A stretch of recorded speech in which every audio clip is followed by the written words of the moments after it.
This an all-out blitz, real hard hits, them other podcasts trash, we gon' make them all quit. We cover all the topics with intelligence and logic. I know you wanna score, but ID gon' stop it. We from Texas, so that mean that we Texans. Breaking down the X's and O's, our profession. No complaining, just training, you see the progression. They had a Pro Bowl for talk shows, we get selected. We gon' celebrate every win like a birthday. Ray J with the news, first with all the updates. Spin move on the competition, yeah, we juking them. You not really in touch if you not tuning in. This is Crenshaw, Briggs, and VT. We want the touchdown, we not trying to go for 3. And it's best if you get up out the street, cause them bulls out the pen and they bout to stampede.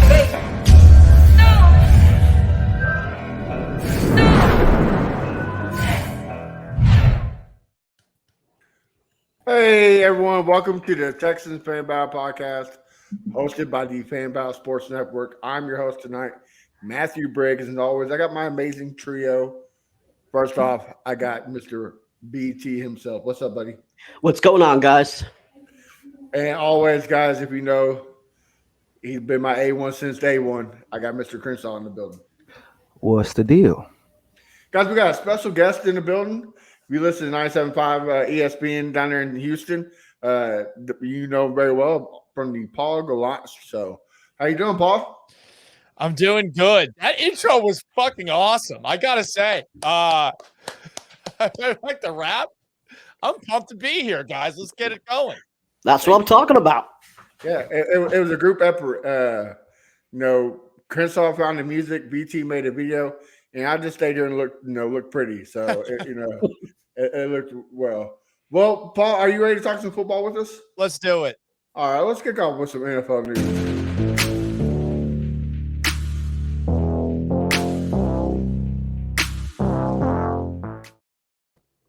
Well, as you can tell, as the headline, you can kick this as NFL news or Texan news. Sadly, we got the reports of Ryan Mallett sadly passing away. BT, you said there's been 13 deaths by rip current since 11 in that panhandle from the Alabama border. So what's happening is the authorities have actually put flags out there. They've actually said, hey, be careful of this, but people are simply they're ignoring the warnings. I'm not saying that happened to Ryan Mallett, not trying to talk ill of the dead or anything, but it is something that anyone who is vacationing there needs to worry about. Pay attention to it. 11 deaths, and that's really just in this past month. So, if people aren't paying attention, that's going to happen a bit more, unfortunately. So I know when you go on vacation, you don't want to throw a day out of your beach day. Trust me, before I moved down to Florida, I was like the same thing. Whenever there was an alert of like, there's algae over here, it happened once, and I was scratching for 3 days. So pay attention to the warnings, guys. You'll save your life. So, Paul, I'll kick it to you. What was your favorite Ryan Mallett adventure here in Houston? Well, obviously, it's horrible news because you think of the career that could have been in the NFL and the career that wasn't, and maybe the jokes that we might have had at his expense because of his issues with alarm clock. It was in training camp, or it was before that game against the Miami Dolphins. I will always, though, remember the fun times we had when I was working over at 610. Whenever Mallett made one of those cannon throws of his, we would play the sound effect that they play in Star Wars when the Death Star blew up Alderaan, because he had a cannon for an arm.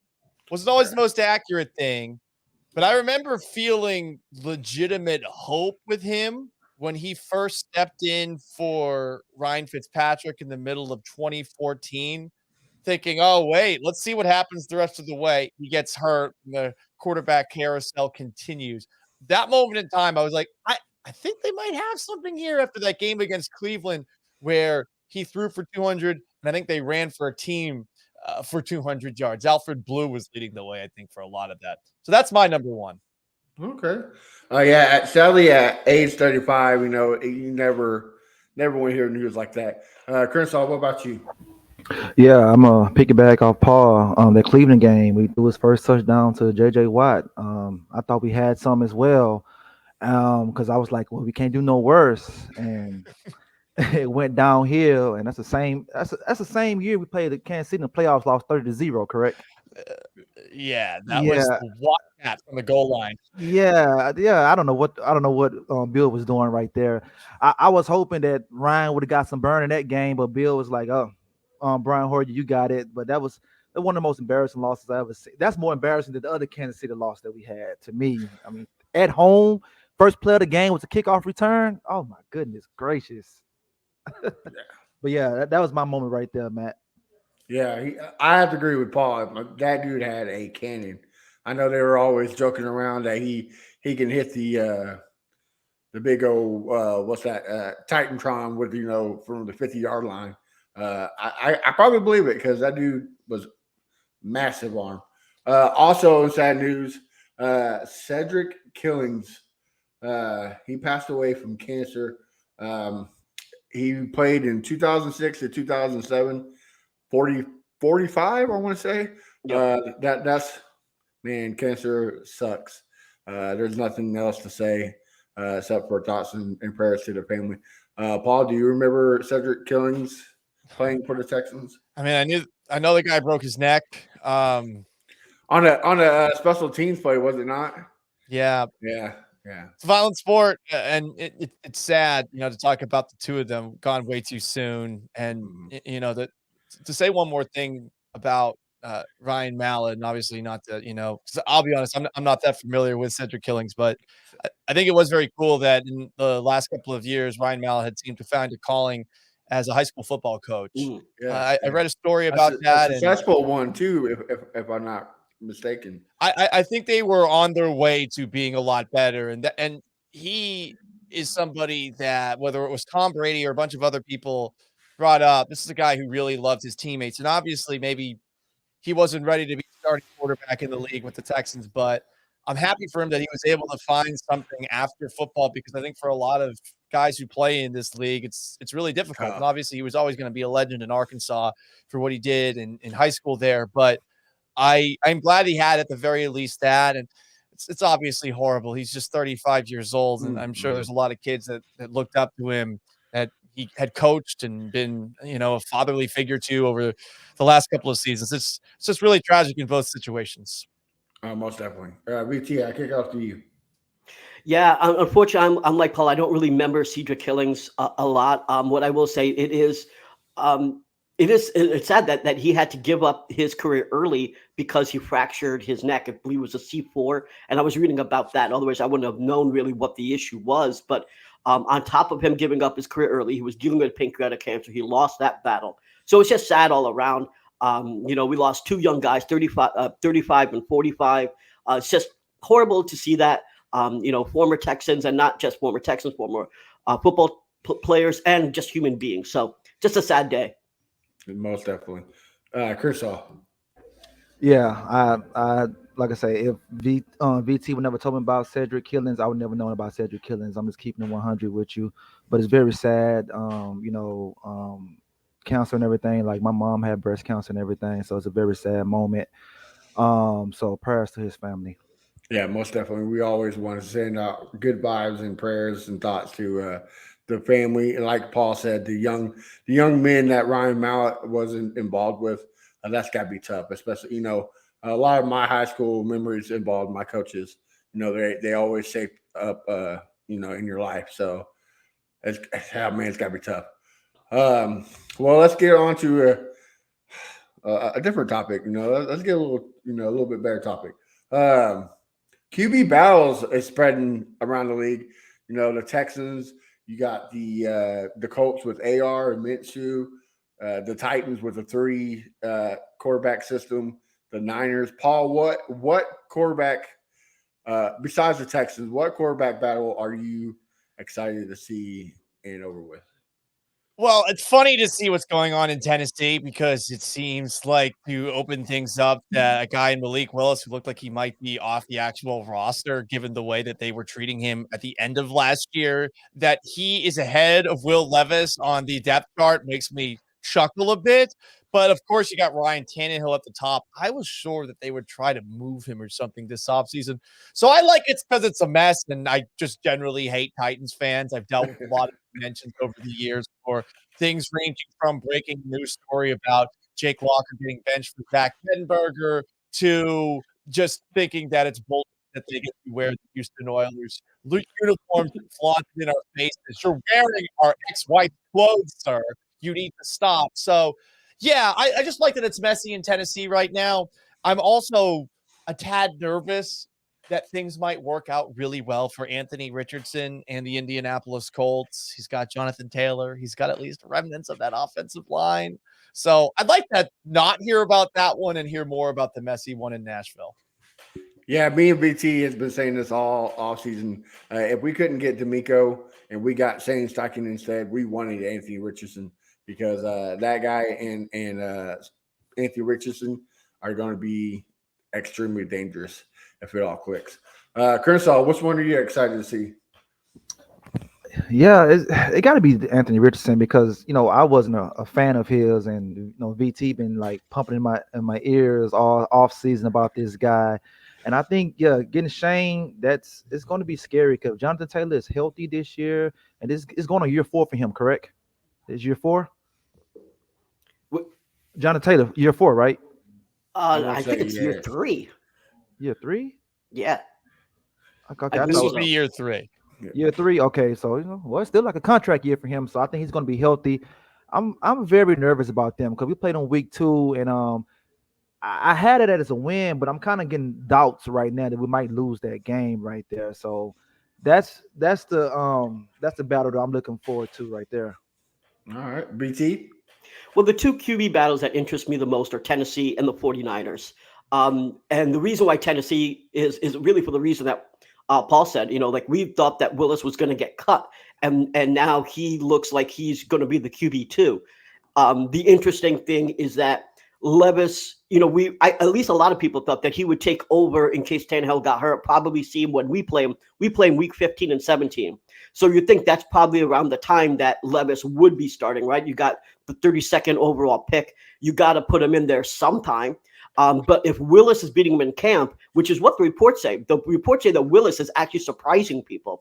So if the Titans actually think they got a shot here, they wouldn't throw Willis in. They wouldn't throw Levis in. They're going to stick with Willis, which honestly would be crazy to not have your 32nd overall pick play a snap in the regular season. So I find that very, very interesting. Listen, I'm not hoping for any injuries ever, but I think that Tannehill won't be able to stay healthy. So I think there's a very good shot that we see Willis out there if he remains QB2. The 49ers is interesting because we thought that Brock Purdy may not play at all this season, but he's right now throwing in Florida right now. Well, not this very moment, but you know what I mean? So he is actually going to start, right? If he's healthy. And the funny part there is that just say he's not 100% up to speed. The reports are that Sam Darnold is going to be QB2. So the QB that they spent 3 firsts for is going to be the 3rd string quarterback. And according to Adam Schefter, there wasn't much of a trade value for him. Now that's freaking insane. How does Trey Lance not have any trade value? How is he not even QB2? Sam Darnold is ahead of him. So to me, those are the 2 most exciting QB battles. I think that Richardson takes the job from Minshew. And you're right, Matt. All 3 of you said it, but AR was my favorite quarterback in this class. I said that if we couldn't get AR, that we'd get CJ Stroud. I knew we weren't high on AR, but the combo of Shane and AR does frighten me. All right. Yeah, I got to agree with Paul. Anything that can make the Titans messy and, cause them to fail, I'm all for it. Bud Adams left a nasty taste in my mouth that would never, ever go away. So, Pause. True pause. Very pause. Big pause. I got a question. How many Houston-based Titan fans do you know? And how many times have you asked them, what the fuck is wrong with you?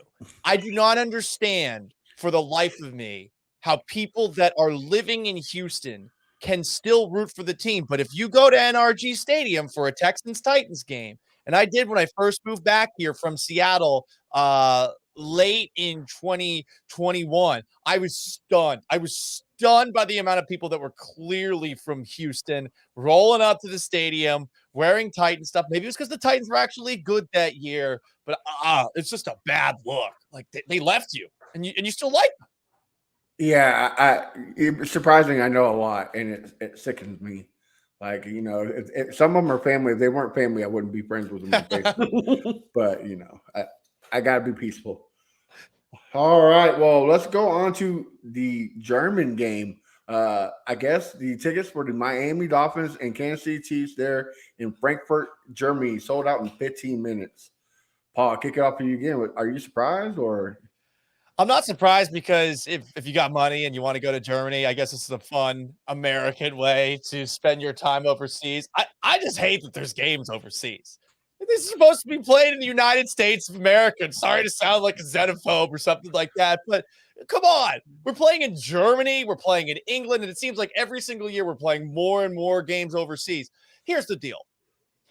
It might actually make sense to play games in Mexico. It might actually make sense to play games in Toronto. Say you want to expand northward or southward to Mexico City or something like that. People are not going to love the NFL overseas the way that we want them to. Sure, there are tons of people stationed across the world that are a part of the United States military. I know there's a lot in Germany and in other places, but I think personally that every single team should get to play all of their games in their home stadium, except maybe the Jaguars, because it's kind of funny that they have to play 2 games in England. But yeah, I'm just bummed out that we're it seems like one more game every single year is being played out there, and I'm like, this is our game. Why do we have to export it? I think me and BT agree with you 110%. BT, what do you think? Paul, this is where I'm going to say I love you, man. I love you, man, because this is what I've been saying forever, and I get so much flack about this. I think it is completely stupid that we keep expanding. I understand the financial reason, but the whole point is that it's American football, and the whole thing is we'll always be second fiddle to soccer everywhere else, right? So to me, the biggest issue is that the NFL is basically the football league where you get the best of the performances. There is no other league in the world where you're going to see better football played. When you have to go internationally, you are getting second part football because traveling is hard. Then you have conditioning, then you have practices. You have all of these things that you have to go 14 hours here. You are not getting the best football. And every time you increase it, you're getting worse and worse football. It's not just limiting our chances here to see games. It's already expensive. The tickets are already crazy expensive. So now you're limiting the options for people that live here to actually see the games. Now you're actually also watching worse football. It doesn't make any sense to me from a fan perspective, but I understand the financial perspective. You have pretty much maxed out the American market, right? You have more than half of America watching it, so you're not going to get more. So the only way to expand is internationally. Financial perspective, I get it. I think that the article that talked about was Florio that really posed this question, which I'll ask all of you, which is, do you think that there will be an actual home, like a team that's actually based out of Germany? Because everyone's talking about London, but Germany seems to love football way more than even London. And I unfortunately could see a team being based out of Germany. And how much would you hate it? That's my question. Paul, I'll let you answer that one first. What do you think? Well, I'd really hate it a lot. I mean, part of it's because I just think about my grandfather who fought in World War II and how pissed off he'd be. This longshoreman who worked on the docks in Philadelphia, he would be rolling over in his grave right now over this. But again, at a different time, I think it's going to be really hard to pull that off because you're going to first off need to have a better means of transportation. And as far as I know, the Concorde, the plane that used to fly so quickly over the Atlantic Ocean, is not coming back anytime soon. You're going to need to have some sort of transportation like that, or at least other teams over there to make it, at least at this point in time, make sense logistically. Maybe it happens some point down the road we figure out a better way to transport ourselves across the ocean. But I think for now, it would be an obstacle from that perspective. it would be an obstacle for whatever team is there to sign free agents. There's some players who would want to play over there, but are they going to want to stay there for a long period of time? Right. So I think those are factors. But does the NFL really care about stuff like that? To the point you were making just a moment ago, VT, it's like, hey, they don't really care about the fan that's going to a stadium anymore. They just don't. But they're forcing you to buy preseason games if you go to the regular season ticket route, and those games are a joke. They're just a joke. Now they've changed it so that this year games could be potentially flexed to a Thursday or a Saturday at the last minute. So if you're traveling, that screws you over. Or if you just decided that you were going to go to a game on Sunday and all of a sudden they move it up to Thursday, that's going to make it difficult for you. So the NFL often pisses in the direction of common sense, and they've come out without any on their pants every single time somehow. So I don't think it'll happen, but they've shocked us before. Most definitely. Chris, what about you? What's your thoughts on it and BT's question? Yeah, basically, I mean, if any team go over there, it would be the Jaguars. But basically, what Paul said, transportation. That's what I was thinking about. So, the only thing I could think of, all the owners getting together and they share one plane, and each team take that one plane, which it sounds silly, but it'll save them money. That's something I could think of. But yeah, like free agents, they were like, man, Germany is cool to visit, but I don't want to live here, man. It's too far away from my family. Phone calls, the time difference is, I don't want all that. And then I don't like those Germany games because I don't get up that early to watch those games. Same. So that's why I don't like them. You know, Same. I'm good with the 12 o'clock games, but at 8 o'clock in the morning, I'm still asleep. If Crenshaw, someone flew me out to cover the game, I mean, I'd be so pumped because I'd finally get to go to Oktoberfest. True. But that's literally it. That's the only reason it would be worth going. And I don't want to pay for that. No, it's too expensive. Yeah, and the hotel is going to be even more. Oh, yeah. Yeah, so yeah, it's too much money. I mean, it's already a lot of money go to a domestic game. So you know, right. I mean, Matt, I know you know, and VT, I know you know what I'm saying. So that's too much, man. Yeah, so here's my thoughts on it. Like Frankfurt is like Las Vegas 2.0. You just mentioned Oktoberfest. You got a whole bunch of guys like under the age of 28 and under, and you expect them to behave, you know what I mean? So like that where I was like, man, that's just, you see what's happening in Vegas. You know, guys are getting arrested left and right. That's just, it's kind of look a recipe for disaster. So I maybe London, but I think Frankfurt would be a bad spot. Hopefully for our sake, because I don't, like Chris said, I don't want to wake up until 7 o'clock just to get ready for football. Yeah, that's awesome. So yeah, so I was on the West Coast. People on the West Coast, guys. yes, it's worse for them. You eat cereal watching the game. Oh, people on the West Coast will tell you that it's so great to get up early in the morning and watch football. And I'm like, you know what? It is kind of cool, but I'm sorry. I'm not a morning person. I do a show that's in the morning. I'm still not a morning person. I get up at 5. I'm pounding coffee, trying to wake up for hours and hours and hours. Now I gotta get up on the weekend early. Football, come on. Yeah, same here. So do not want it. Well, guys, let's get why we're here, and that's the Houston Texans. Paul, I don't know if you noticed it, but me, Crenshaw, and BT all dropped a kind of a YouTube short about what we think is going to happen this year. Mine is kind of, I'm a basic white girl, basically. I said Nico Collins is going to be the wide receiver number 1 to have a breakout year. Crenshaw said, this is where it gets a little spicy. Crenshaw said Devin Singletary will take the number 1 spot at the running back position. And BT, he went defense and said Jalen Petrie will not just make the Pro Bowl, but an All-Pro. On your opinion, which one do you think is more likely? Which one do you think is going to be more likely to happen? And which one do you think is more interesting? Okay. So I want Jalen Petrie to be an All-Pro, but I also want him to learn how to tackle better. And I do like him a lot. I think he's got a lot of potential, but you're talking All-Pro, talking, one of just 3-4 safeties in the league that we're talking about. So I think that one's unlikely. Crenshaw's Singletary one intrigues me because okay. I love Pierce. He runs violently, and that might hurt him, literally. So that could theoretically lead to him paving the way for Devin Singletary to step in there, maybe be the running back at the end of the year. Singletary has been a pretty dynamic back before. He runs for power. He's small, kind of like a poor Maurice Jones-Drew. Maybe not as explosive, but he's just built in that small bowling ball style. If you're a linebacker, like imagine trying to see past an offensive line, this little tiny guy that's running around back and forth, back and forth.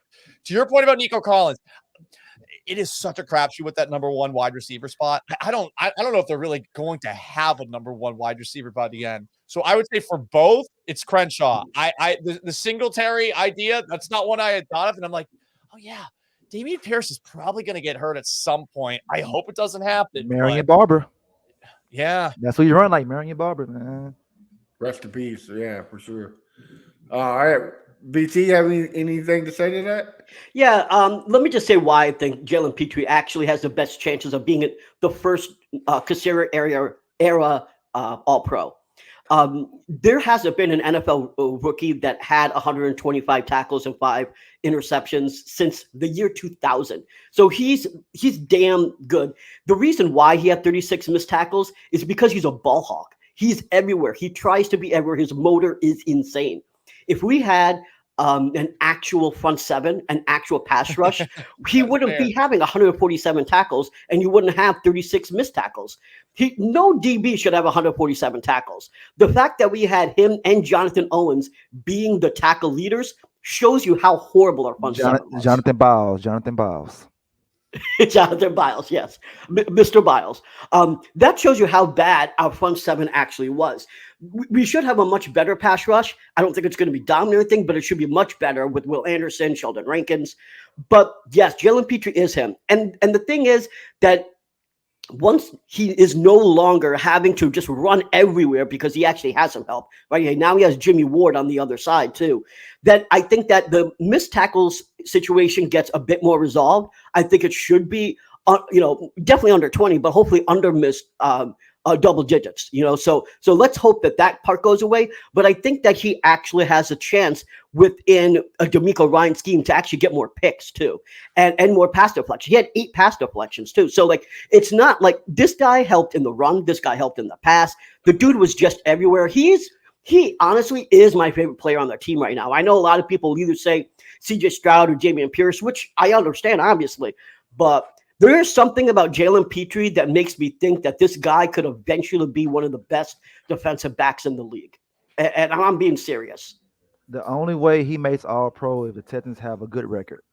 He had an All-Pro season last year and didn't make All-Pro. So how can he top was that? in the conversation for Defensive Rookie of the Year. And I agree. The big problem about All-Pro and being Pro Bowls is it's a popularity game. Like, he should have definitely been at least a Pro Bowler last year with the season he had. But I think that we will win 7 games, and so he gets in that conversation. He got to make some noise, and we don't have no primetime games for people to see him as well. So that's what's going to hurt him right there. And there's other name brand safeties that he's going to have to beat out, which, hey, it's possible, but it's Derwin James, it's Minka Fitzpatrick, it's Budda Baker, although Budda Baker may be less so because Budda Baker's situation that's actually worse than Petrie. The guy in Denver, what's his name? Justin Simmons. Justin Simmons. Yeah. So it's a lot. And those guys are already out on the scene. In the AFC South, Kevin Byard, I mean, he's always I hope you're right, BT. I hope you're right. Well, let's stick on the topic of defensive backs. Paul, have you been watching this drama of Steven Nelson unfold? I saw. Now, go ahead. He has a point. You got to be a real fucking psycho to wear a vest in April, May, June, July, August, and most of September, right? So I saw it. I tweeted out in response to Landry bringing it up last night. Maybe this is a guy that's a surprise cut. I'm not predicting that'll happen, but you take a look at all the Texans players that have cap figures that would save a lot of money if they are released. Christian Kirksey is the one that makes the most sense. It's north of $5 million. Nelson, it's slightly less than $4 million. And it's a crowded cornerback room. Shaquille Griffin is someone that I covered in my little stint up in Seattle for a couple of years. And when Griffin was playing in a defense that actually made sense for him, and I'm not saying D'Amico Ryans and Pete Carroll's defenses are that similar, but there are some similarities with the way that they play. Griffin was really good. Like Pro Bowl adjacent, maybe not quite there, like Pro Bowl alternate we're talking about in that situation. But if he's healthy, I think he could be some real competition for Steven Nelson. And I would tell anybody that's negotiating a contract, unless you are awesome, this is probably not the best way to go about negotiating for a new deal. I was talking with my buddy DJ Bien-Aimé of ESPN a little bit earlier. We do a Texans podcast together for ESPN Houston, and there's going to be an episode dropping later where we talk about this, where he brought up that, well, this is just the way that Steven Nelson is. I guess from what his team is looking for, he wants something like a 2-year, $16 million deal. He showed up to the offseason stuff. Caserio hugged him, and D'Amico Ryans asked him how much he wanted to be paid.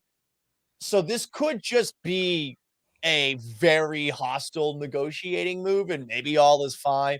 But I have been thinking about a lot of possibilities as to what's next, because it's a rather aggressive move to say that you're crazy if you wear a vest. It was a clear shot at Caserio. Right. The guy who literally signs your paycheck, he's the one that has all the cards in his hand.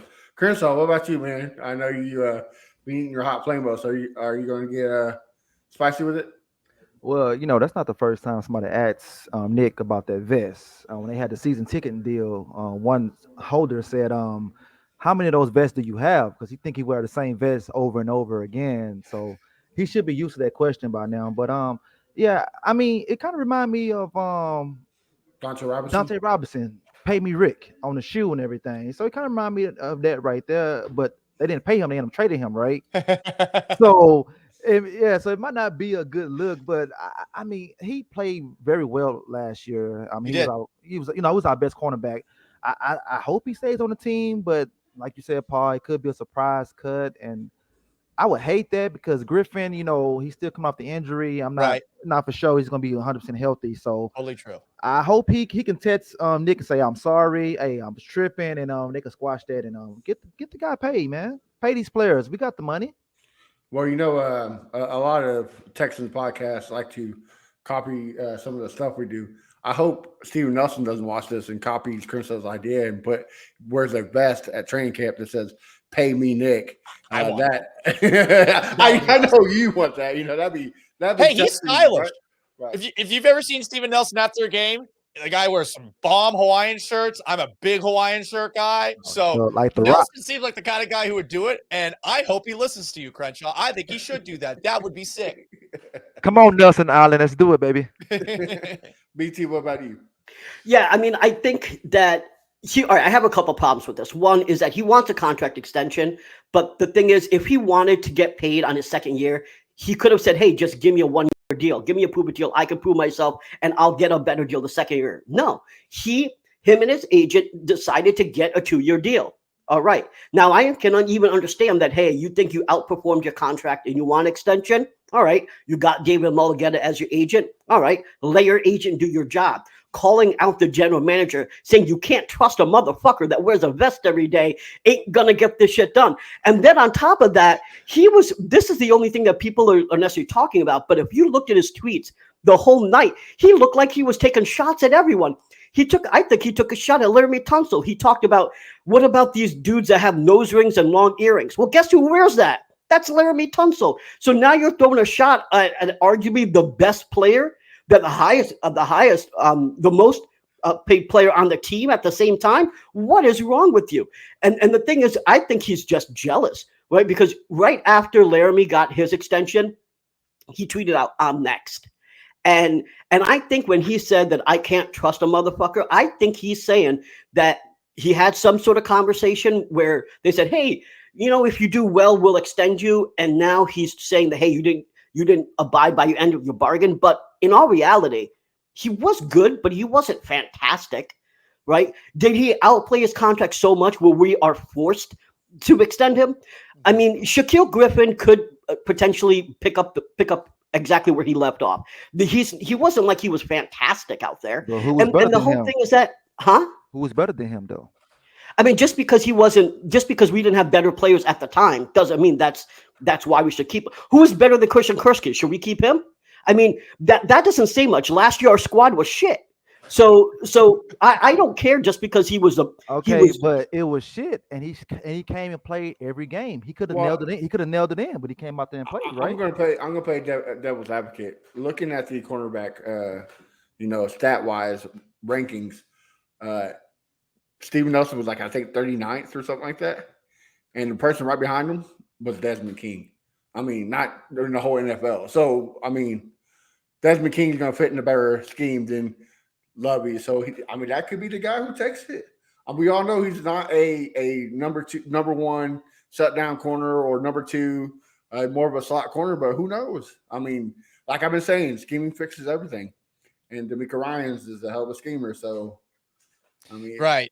I mean, they got some options. You could theoretically move Jimmy Ward to nickel corner because he was playing a little bit of that last year too. So there's a lot of flexibility in the secondary right now, which is great. I mean, this is the strength of the Texans at this point in time. But I think Steven Nelson has to realize that. Now, to what you were saying a little bit ago, VT, about like, hey, he's mad about other guys getting paid. Well, I think he's a little bit justified with a couple. One, look, Shaq Mason, I grew up a Patriots fan. I am a Patriots fan still. Shaq Mason is a guy that we've seen play well before, but he's coming off with technically his worst season per Pro Football Focus. Again, that's not an end all be all. I'm too lazy to study offensive line play. I'm just saying that is, at least per that website, he's not coming off of one of his best seasons. He got an extension before he's even played a snap with the Texans. And on top of that, look, I know a lot of people like Malik Collins. The Texans front seven has been garbage for the last couple of years. I don't know that Malik Collins is the reason for that. But Malik Collins got an extension as well. And if you're Steven Nelson, you played very well at that position. And it doesn't seem like you're asking for a lot of money, too. It's not like he's asking for like $30 million or something like that. He's asking for like 2 years and 16.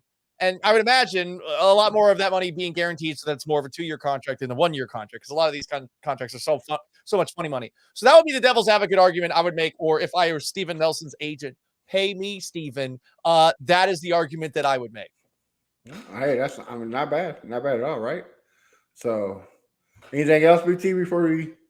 Yeah, I'll just say one thing. And all right, so you want to get more money, like I said, that's fine. But the thing is, there are multiple ways to go about it. Now, what this tells me is that his agent, which is David Malagueta, is not getting the extension, right? Because if you're getting success, if you're on your way to being successful in negotiation, you wouldn't call out the general manager. You wouldn't call out our star left tackle. You wouldn't be talking about other players. It was all night long. The other tweet, I swear to God, he must have had the whole bottle of whiskey last night. He was talking about Ryan Mallett saying, you guys think I'm playing out here. Like, why are you quote tweeting the death of Ryan Mallett when you're talking about your extension? I mean, the dude just seemed off the wall. In my opinion, this is classic vampire. You know what D'Amico Ryan said, right? Guys that steal your energy. He's a vampire. Yeah. He's an energy vampire. I think that if they don't smooth this over the next couple of days, he might be out of there on the trade block, getting a 6th-round pick or something for him, and be out of here. We are not in a position to take locker room cancers. We're hanging on by a thread. We're going to go through our 4th consecutive losing season. I think we all need to be honest with where the Texans are. And I think that, yeah, we can win 7 games, but we're still going to be under 500. Do we want a locker room cancer that's going to be bitching and moaning because he didn't get an extension and that we're not having a winning season? Fuck that, man. No. Get the hell off my squad. Maybe he was hacked. You know, a lot of people used to blame bad tweets on Ambien not too long ago. So could have been an Ambien tweet, huh? That's what I'd use. It's my excuse. Again, Steven Nelson, pay me. Right. I mean, he does have a wine farm called Nelson Farm. So I mean, BT might be right. Who knows? Before we move on, quick rapid fire question: package deal, Steven Nelson, 4th round pick to the Ravens for Queen. Are you doing it? I don't think Baltimore would take it, but Okay. But I mean, yeah, I look, they need linebackers. And while I like the direction, I like what we saw from Christian Harris the second half of the year. The guy whose name I'm always too scared to pronounce in the 5th round that they drafted out of Alabama too. Yes. Yeah. Right. Look, there's more, but I want more. I feel like the more linebackers, the easier it's going to potentially be for a defensive line, especially with some of the things that they're going to try to do. Okay. Crenshaw, BT, would y'all take it? I mean, I think I'd take it in a heartbeat, but the thing is, there's no way the Ravens would do it. Right. I mean, I know we got to pay Patrick Queen, but I mean, listen, we are kind of short on linebackers. Yes, we got some obviously in the draft, but they're unproven. Queen is proven. Now, he probably won't be the Mike either, but I take him on the strong side, right? I mean, I think that's probably the best where you could use him. Harris continues on the weak side. But yeah, the Ravens would never do that. Yeah, they'll laugh at us. Yeah. How about Christian Kirksey for Justin Jefferson? I love trades like that. Those are those Madden, those Madden trades, right? Forced trade override. Hell yeah. Right, yeah. I wish we do that in real life. That'd be fantastic. All right. Well, Paul, this is the favorite part from the fans. This is where we get to ask you a couple questions. Cool. Are you down with it? Let's go. All right.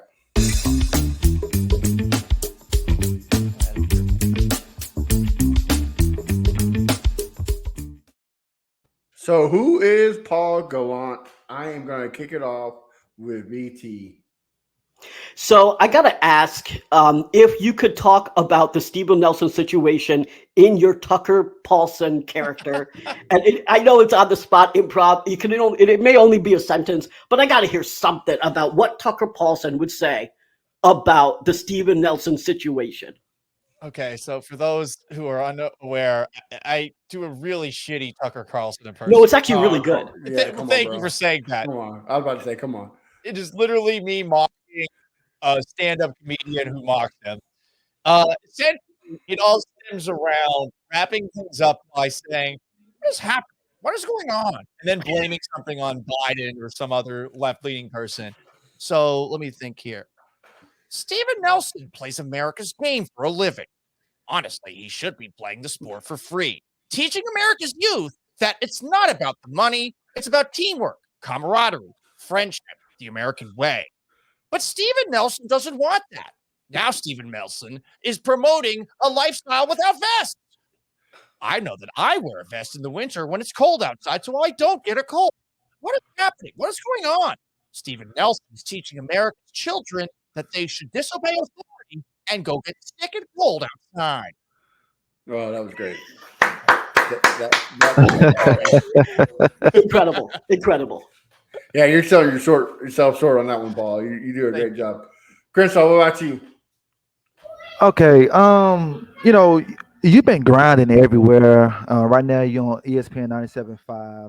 But previously you was in Seattle. You was on 610, and I think you did Channel 57, I believe. Cube, yeah. Yeah, okay, so I was right. Okay. I can see it from my window right here. I live right next to it. Weird small world. Doesn't exist anymore. R.I.P. Okay, so what is one of your best moments from any one of those jobs that you had, or could you tell us something that we don't know from that job that wasn't on air? Okay.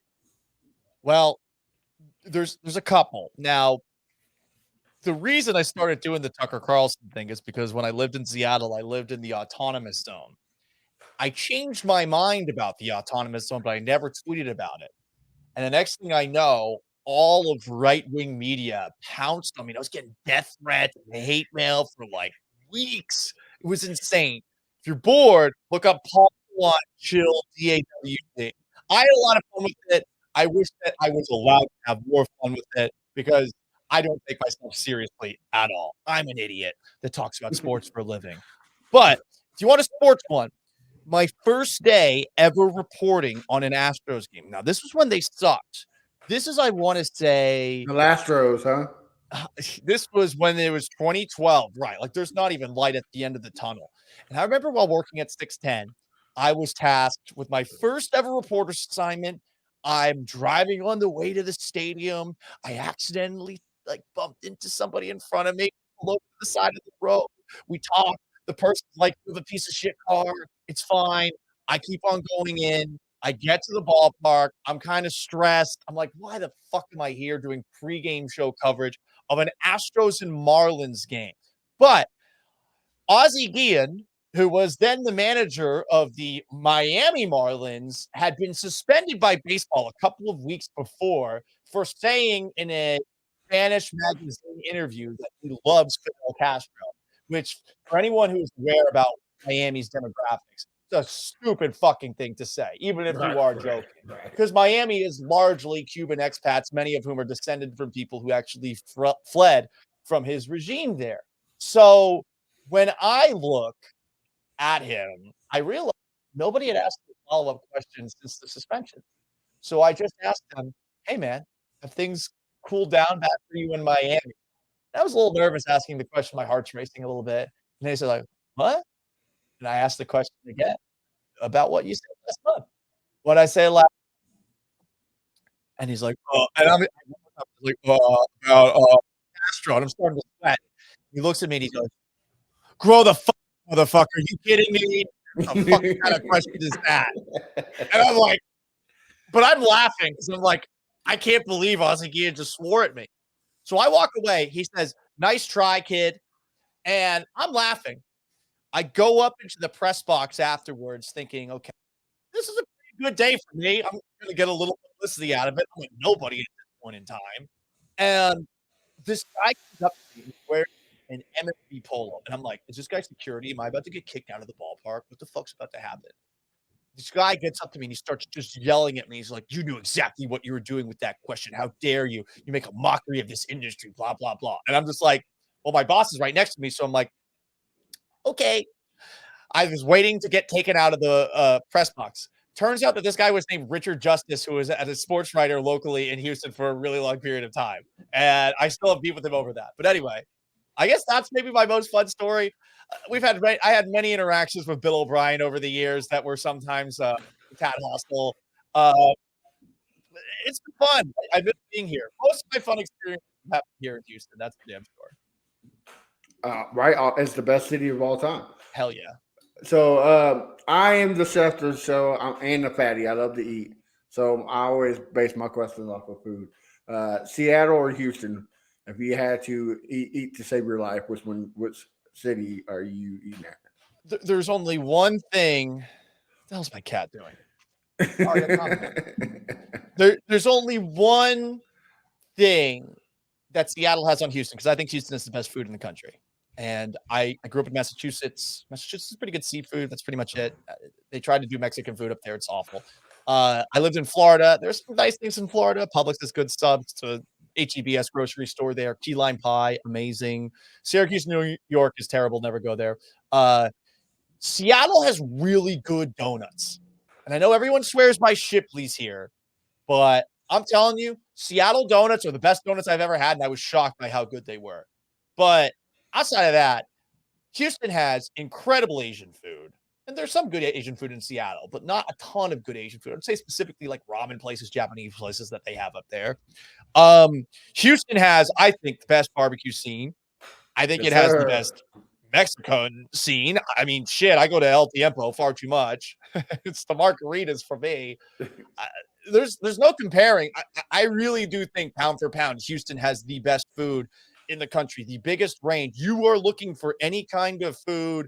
It could be Indian, Middle Eastern, any sort of Asian food, Vietnamese food. This is the place to be. It's a place where you can definitely pack on the pounds really quick if you're not careful. So did they have any kolaches up there in Seattle? No, they don't. And I'm told that the best kolaches are at Hrushka's, which is on the way to Austin on 71. And I've also been told by one of my favorite listeners that if you get the kolache that's the hot dog version, that's not a real kolache. The real kolaches have fruit in them. I don't know. I'm not a big fan of the hot dog ones, but the fruit ones are pretty damn good. So I live up here in Kansas City, and it's terrible. Like you said, Houston has by far the best barbecue scene. People up here try to murder me. Up there? I'm not a fan of it, but I mean, I wouldn't say it's the worst. I would say maybe top four.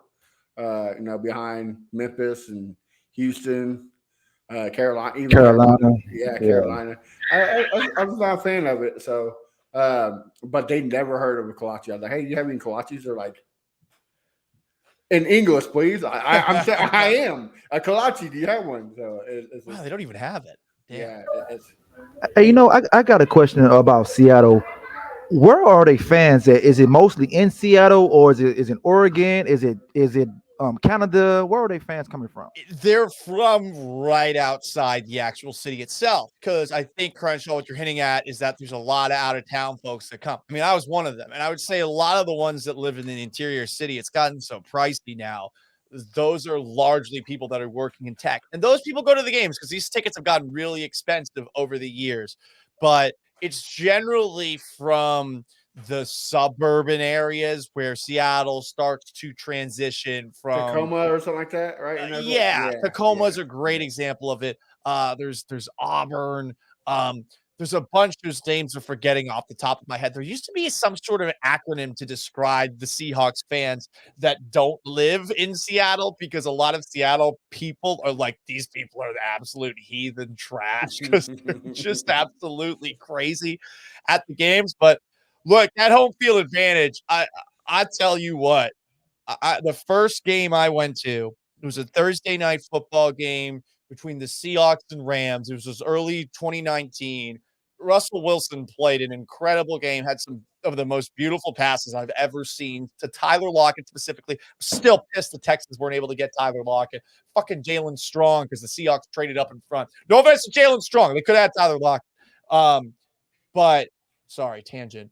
It was so loud that whole game. The Seahawks win on a missed field goal at the end, and it's a really cool place to go. I'm envious of anybody who would have had a long day because you're probably watching the Astros in the World Series later that day. But that crazy build-up to the Texans Seahawks game in 2017, where you're not even sure if they're going to play. You thought they might stage a mutiny because DeAndre Hopkins heard what Bob McNair had said, at those NFL meetings talking about anthem protests.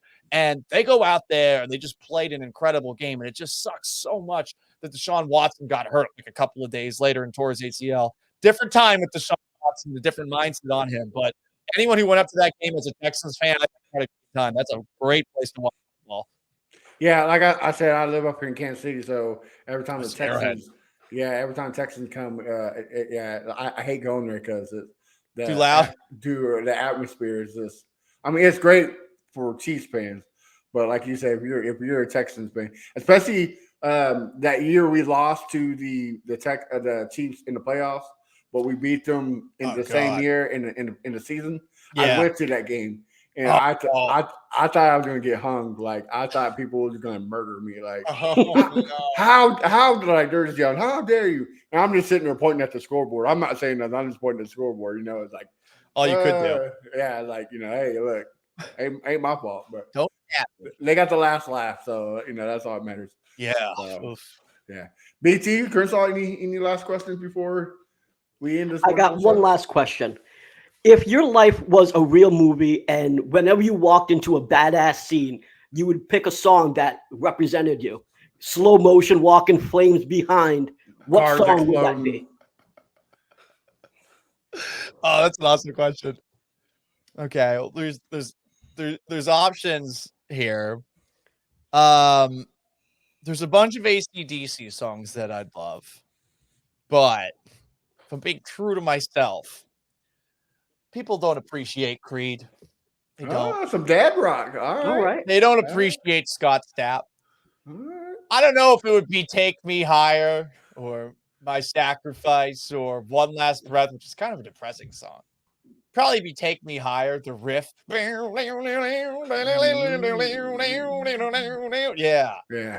Probably be that one. All right. Good answer. Chris, I got a question for him, or no? That's about it. I mean, I would say this. You're probably one of my favorite guests we didn't have since we've been doing this show. We've been doing the show for a while. I love your energy and everything. And, you always got a smile on your face, and Thank you. I like that right there. So I had to say that before you got off the show. Thank you. I Yeah. appreciate it. I'm entirely powered by caffeine. I drink way too much of it, and yeah, that's. But Yeah. thank you. I mean, you don't have high energy doing this for a living. Like shit. Find a new fucking job. It's too fun doing what I do. Yes. Well, we don't get paid for it, but we love doing this. So I can tell. I love this. I love what Hey. you guys are doing, and Yeah. I love it especially when VT starts trolling the fuck out of people. That's my favorite thing. I have enjoyed that so much.